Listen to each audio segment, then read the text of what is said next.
हर साल 2 लाख भारतीय विदेश में बस रहे हैं और ये जो 2 लाख भारतीय विदेश में बस रहे हैं इसमें टॉप क्लास के डॉक्टर हैं, इंजीनियर हैं, चार्टेड अकाउंटेंट हैं, एडवोकेट्स हैं, बड़े बड़े बिजनेसमैन हैं, व्यापारी हैं। इसका मतलब भारत धीरे धीरे कमजोर हो रहा है, क्योंकि अगर किसी गांव के सभी अच्छे लोग गांव छोड़ दे तो गांव कमजोर हो जाता है। किसी राज्य के सभी अच्छे लोग राज्य छोड़ दे तो राज्य कमजोर हो जाता है। ऐसे किसी देश के मेहनती, ईमानदार, पढ़े लिखे, समझदार लोग अगर वो देश छोड़ दे वो देश कमजोर हो जाता है। और ये लोग छोड़ क्यों रहे? यहां अराजकता के कारण। ये छोड़ क्यों रहे? यहां अपराध के कारण। ये छोड़ क्यों रहे? भ्रष्टाचार के कारण। लोग भारत छोड़ के विदेश में क्यों बस रहे हैं? क्योंकि उनको यहां पे इक्वल अपॉर्चुनिटी नहीं मिल रही है। बहुत अच्छे पढ़े लिखे हैं, समझदार हैं, लेकिन उनको एक बराबर का अवसर नहीं मिल पा रहा, इसलिए लोग भी छोड़ रहे हैं। भारत में इसलिए लोग पलायन कर रहे हैं क्योंकि यहां एयर पोल्यूशन है, वाटर पोल्यूशन है, नॉइज पोल्यूशन है, लैंड पोल्यूशन है, प्लास्टिक पोल्यूशन है। भारत से इसलिए लोग पलायन कर रहे हैं क्योंकि यहां पे लोगों को डर लगता है कि कब सड़क पे निकले और कोई पीछे से गाड़ी आएगी और हमको दबा के चली जाएगी, क्योंकि यहां दुनिया में सबसे ज्यादा रोड एक्सीडेंट है। भारत में इसलिए लोग पलायन कर रहे हैं क्योंकि यहां पे एयर क्वालिटी इंडेक्स बड़े बड़े शहरों का बिल्कुल खराब स्थिति में पहुंच चुका है। भारत से इसलिए लोग पलायन कर रहे हैं क्योंकि थाना भ्रष्टाचार का अड्डा बना हुआ है, तहसील भ्रष्टाचार का अड्डा है और डिस्ट्रिक्ट कोर्ट में तो न्याय बिक रहा है। भारत में इसलिए लोग पलायन कर रहे हैं क्योंकि यहां जमीन, उनको यह डर है कि हमारी जमीन कोई कब्जा कर लेगा और मुझे अपनी जमीन छुड़ाने के लिए 30-40 साल कोर्ट का चक्कर लगाना पड़ेगा। भारत में इसलिए लोग यहां से पलायन कर रहे हैं क्योंकि यहां घूसखोरी है, कमीशनखोरी है, दलाली है, कटमनी है, तोलाबाजी, हवालाबाजी है। दुर्भाग्यवश ऐसे विषयों पे जिसकी वजह से लोग पलायन कर रहे हैं, जिसकी वजह से यहां भारत के डॉक्टर, इंजीनियर, प्रोफेसर्स, पढ़े लिखे, समझदार लोग, बिजनेसमैन, व्यापारी पलायन कर रहे हैं, इस पे संसद में चर्चा भी नहीं हो रही है। भारत में इसलिए लोग पलायन कर रहे हैं क्योंकि यहां मिलावटखोरी बहुत ज्यादा है, कुछ भी शुद्ध नहीं मिल पा रहा है। दूध, दही, घी, तेल, फल, सब्जी कुछ भी शुद्ध नहीं मिल पा रहा है, लोग मर रहे हैं। भारत से इसलिए लोग पलायन कर रहे हैं क्योंकि यहां पे अलगाववाद है, आतंकवाद है, जिहाद है, मजहबी उन्माद है, पत्थरबाजी है। सड़क पे चलते समय डर लगता है कल को कोई जो है गाड़ी आके ठोक देगी। ट्रेन में चलते समय डर लगता है कल को जो है ट्रेन पलट जाएगी। ये डर, ये जो खौफ है, इसलिए लोग पलायन कर रहे हैं। हर व्यक्ति एक सुरक्षित घर चाहता है, हर व्यक्ति एक सुरक्षित समाज चाहता है, हर व्यक्ति एक सुरक्षित देश चाहता है। लेकिन जिस तरीके से चीजें गड़बड़ हो रही हैं, इसकी वजह से जो सक्षम लोग हैं, जो शिफ्ट कर सकते हैं, वो शिफ्ट करते जा रहे हैं। और ऐसा नहीं कि सिंगापुर पलायन कर रहे हैं, जापान पलायन कर रहे हैं, अमेरिका पलायन, दुबई तक पलायन कर रहे हैं। मैं ये दिल्ली में बहुत सारे ऐसे लोगों को जानता हूं, मैं कलकत्ता के बहुत सारे ऐसे लोगों को जानता हूं, मुंबई के बड़े कई लोगों को जानता हूं जिनका अच्छा बड़ा व्यापार है, करोड़ों का उनका टर्नओवर है, बहुत बड़ा व्यापार है, फिर भी वो शिफ्ट कर रहे हैं। शिफ्ट करने के बहुत बड़ा कारण हमारा टैक्स सिस्टम है। इनकम टैक्स है, टोल टैक्स है, रोड टैक्स है, वैट है, टीडीएस है, जीएसटी है। तो बिजनेस व्यापारी इस टैक्स के मकड़जाल से परेशान होकर शिफ्ट कर रहे हैं। दुनिया के कई देशों में इनकम टैक्स ही नहीं है, वहां ना जीएसटी है, ना टोल टैक्स, कुछ नहीं, सिंगल टैक्स है, वो देते हैं, उनका काम हो जाता है। बहुत सारे बिजनेस व्यापारी इसलिए पलायन कर रहे हैं कि यहाँ वसूली बहुत ज्यादा है। पता चला एक बार कोई बिजनेस शुरू करना, उसके पहले वसूली, और उसके बाद फिर हर साल होली दिवाली पे वसूली चलती रहती है। कभी इनकम टैक्स वाले वसूली कर रहे हैं, कभी जीएसटी वाले वसूली कर रहे हैं, कभी कोई आके वसूली कर रहा है, इंस्पेक्टर राज चल रहा है। तो भारत में शिफ्ट करने का बहुत बड़ा कारण भ्रष्टाचार है, और भ्रष्टाचार को खत्म किया जा सकता है। 90% भ्रष्टाचार एक साल में खत्म हो सकता है, ये मैं गारंटी लेता हूं। दुर्भाग्यवश कैसे खत्म होगा इस पर संसद में चर्चा नहीं हो रही है। 90% अपराध साल भर के अंदर खत्म हो सकता है, लेकिन इसके ऊपर संसद में चर्चा नहीं हो रही।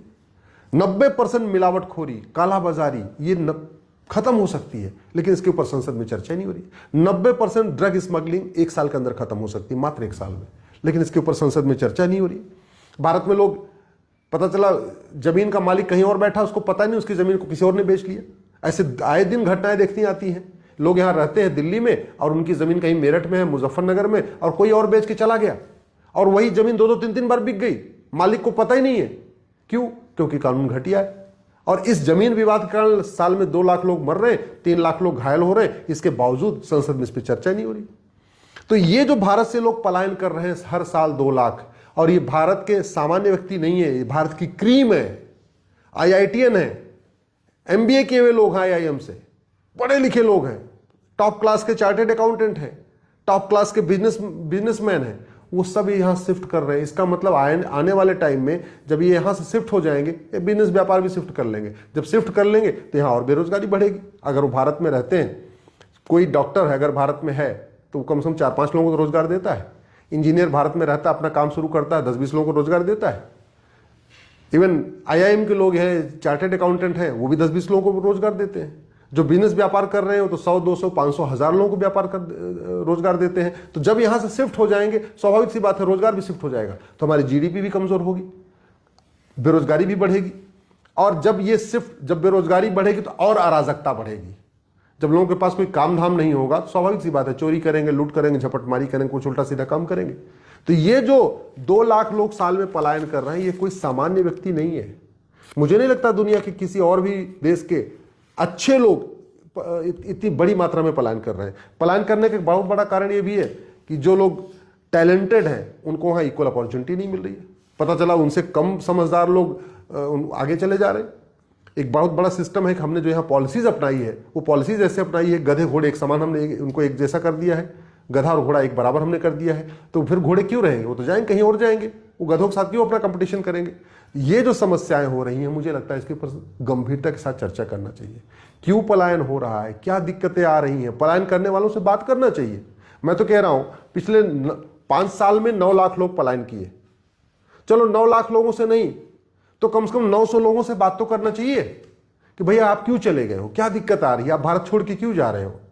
भारत हमारे पूर्वजों की धरती है, भारत राम की धरती है, भारत कृष्ण की धरती है, भारत गौतम बुद्ध की धरती है, भारत महावीर की धरती है, भारत 24 तीर्थंकरों की धरती है, भारत 10 सिख गुरुओं की धरती है। फिर आप लोग पलायन कर क्यों रहे हो, क्यों यहां से जा रहे हो? एक बार उनसे बात करें, फिर उसका समाधान करें, हो सकता है आने वाले टाइम में पलायन रुक जाए। लेकिन ऐसा नहीं हो रहा है। पलायन के ऊपर संसद में चर्चा नहीं हो रही है, पलायन के ऊपर न लोकसभा में चर्चा हो रही है, न राज्यसभा में चर्चा हो रही है, पलायन के ऊपर मीडिया में भी चर्चा नहीं हो रही है। कितने बड़ी मात्रा में लोग पलायन क्यों कर रहे हैं? तो स्वाभाविक सी बात है पलायन तो रुकेगा नहीं। जब तक इसका समाधान नहीं होगा तब तक पलायन नहीं रुकेगा, और पलायन नहीं रुकेगा तो जिस देश में ये 2 लाख लोग साल में जा रहे हैं वो देश तो मजबूत होगा, उस देश का विकास होगा, उस देश में हर चीज अच्छी होगी, क्योंकि मेहनती है, भारत के लोग मेहनती हैं, ईमानदार हैं, जहां जाएंगे वहीं पर अपना पूरी मेहनत साथ काम करें। लेकिन भारत तो कमजोर हो जाएगा ना जब भारत में अच्छे लोग रहेंगे नहीं, बिजनेस व्यापारी रहेंगे नहीं, पढ़े लिखे समझदार डॉक्टर नहीं रहेंगे, इंजीनियर नहीं रहेंगे, प्रोफेसर नहीं रहेंगे, लेक्चरर नहीं रहेंगे, साइंटिस्ट नहीं रहेंगे, तो फिर भारत तो धीरे धीरे कमजोर होता जाएगा। किसी गांव से भी अगर 50 लोग निकल जाएं जो मजबूत लोग हों, जो सक्षम हों, तो वो गांव कमजोर हो जाएगा। किसी प्रदेश से अगर अच्छे लोग निकल जाएं वो प्रदेश कमजोर हो जाएगा। बिहार कंगाली की राह पे क्यों गया? क्योंकि वहां जंगल राज आया। जब जंगल राज आया तो सब लोग अपना परिवार लेके भागे, बिहार से भाग आए, तो बिहार कमजोर होगा। बंगाल में यही हुआ कि बंगाल में वहां पे उद्योग धंधे ठप हो गए, सब कुछ ठप हो गया, क्योंकि वहां इतनी हड़ताल हुई, इतनी नेतागिरी हुई कि लोग बंगाल, सारे बिजनेसमैन बंगाल से शिफ्ट हो गए। आज बंगाल में इतनी गरीबी है, इतनी बेरोजगारी है, इतना सारी समस्या है। तो ऐसे जब भारत से लोग शिफ्ट हो जाएंगे तो वही समस्या भारत में आ जाएगी। मैं सरकार से निवेदन कर रहा हूं, ये जो समस्याएं हैं, क्यों शिफ्ट हो रहे हैं, इसके ऊपर खुल के चर्चा करें और इसका समाधान करें। मेरी समझ से इसका सबसे बड़ा कारण घटिया सिस्टम है, जुडिशियल सिस्टम है। लोगों को यहां सुरक्षित महसूस नहीं हो रहा है। भारत में लोगों को असुरक्षा महसूस हो रही है, क्योंकि उसका बड़ा कारण भी है। यहां किसी को भी 5 लाख रुपए दे दो, पता चला किडनैपिंग करा देंगे। 5 लाख रुपए दे दो, किसी की हत्या हो सकती है। 5 लाख रुपए दे दो, किसी के खिलाफ फर्जी SC ST का केस करा दो। 5 लाख रुपए दे के किसी के खिलाफ आप फर्जी बलात्कार का केस करा दो। 5 लाख रुपए दे के किसी के फर्जी कागज बनवा लो। 5 लाख रुपए तहसील में दे दो, जमीन के मालिक को पता नहीं, उसकी जमीन आप बेच दो। 5 लाख रुपए दे के आप किसी का मकान बेच दो। 5-10 लाख रुपए दे के किसी का फार्म हाउस बेच दो, उसको पता ही नहीं चलेगा, आप बेच सकते हो बाहर बाहर बैठे बैठे।